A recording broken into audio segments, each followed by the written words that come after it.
Pada kesempatan kali ini, saya akan membahas tentang ciri-ciri orang keturunan darah biru atau keturunan ningrat. Pada zaman modern semacam ini, apakah ada orang dari keturunan darah biru? Nah, pertanyaannya semacam itu. Jawabannya adalah ada. Dari setiap zaman, entah itu dari dulu kala sampai sekarang, yang namanya keturunan darah biru akan selalu ada. Tetapi mungkin yang dimaksud di sini itu bukan seperti raja-raja zaman dulu, itu tidak. Karena apa? Ini disesuaikan dengan era zamannya. Nah, apa saja keturunan daripada orang berdarah biru itu, ciri-cirinya? Ciri yang pertama keturunan daripada darah biru adalah cenderung orangnya pasti tenang. Jadi tenang, ini ciri yang pertama. Dalam menghadapi setiap persoalan di dalam kehidupannya, orang yang memiliki keturunan darah biru ataupun keturunan ningrat pasti cenderung akan bersikap tenang. Tidak ada orang keturunan darah biru itu kok gerusa-gerusu sembarangan, itu tidak ada. Dia akan selalu berpikir tenang. Itu yang pertama. Kemudian ciri yang nomor dua adalah orangnya berwibawa. Cenderung orang keturunan darah biru itu berwibawa. Raja-raja zaman dulu, orang-orang ningrat zaman dulu itu cenderung berwibawa. Kalau tidak berwibawa, tidak mungkin disengguyung oleh seluruh kerajaan untuk menjadi raja ataupun menjadi orang-orang yang ningrat, itu tidak mungkin.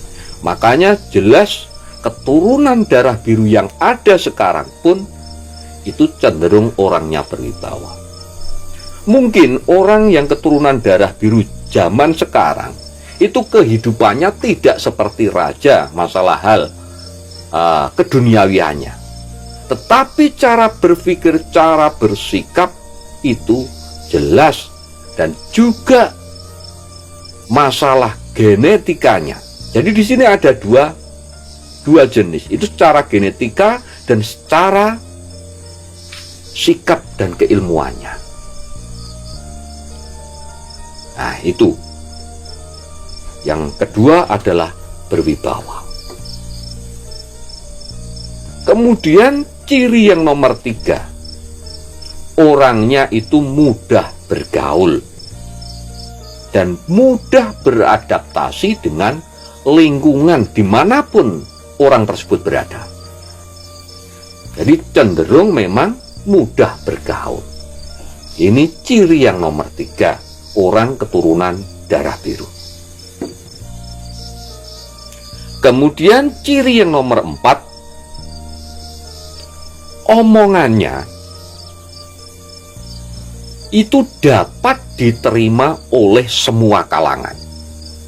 Nah, jadi cenderung omongan atau pembicaraannya itu bisa diterima oleh segala kalangan. Entah itu kalangan rakyat biasa, kalangan cendekiawan, kalangan agamawan, kalangan politikus mungkin. Itu bisa menerima semua omongan orang yang keturunan darah biru ini. Nah, itu ciri yang nomor 4. Kemudian ciri yang nomor 5 adalah ide-ide pikiran. Jadi ide-ide pikiran itu selalu mengedepankan orang banyak.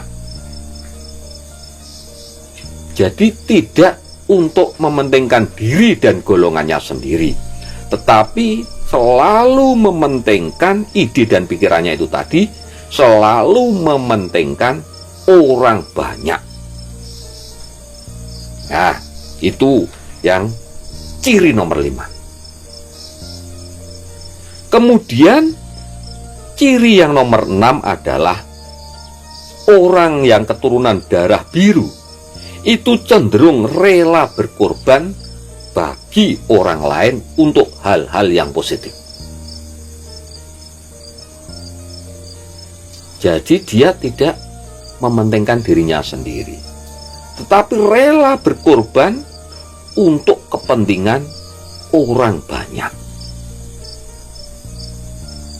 Bahkan kadang-kadang itu rela mengorbankan nyawanya sendiri demi kepentingan orang banyak. Inilah ciri orang keturunan darah biru.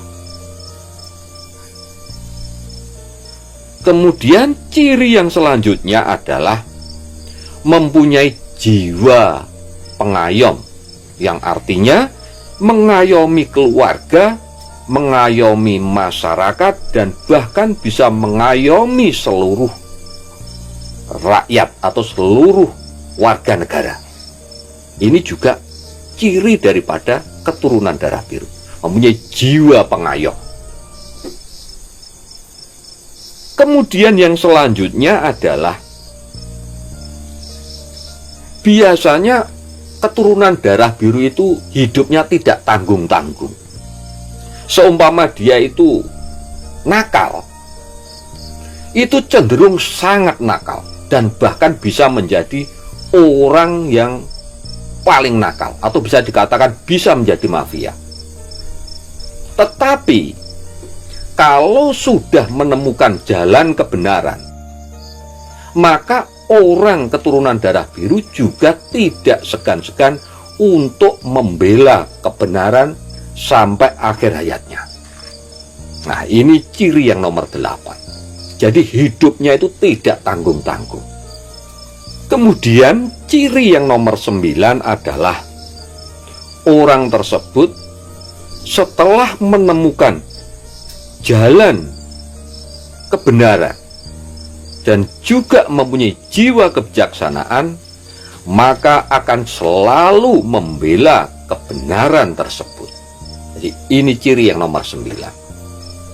Jadi memang kadang-kadang masa mudanya itu tadi kadang nakal dan bahkan sangat nakal, tetapi setelah menemukan jalan, yang dimaksud di sini adalah jalan kebenaran, maka orang tersebut memang cenderung hidupnya lurus dan penuh kebijaksanaan, dan setelah itu maka dia pun rela untuk membela kebenaran itu.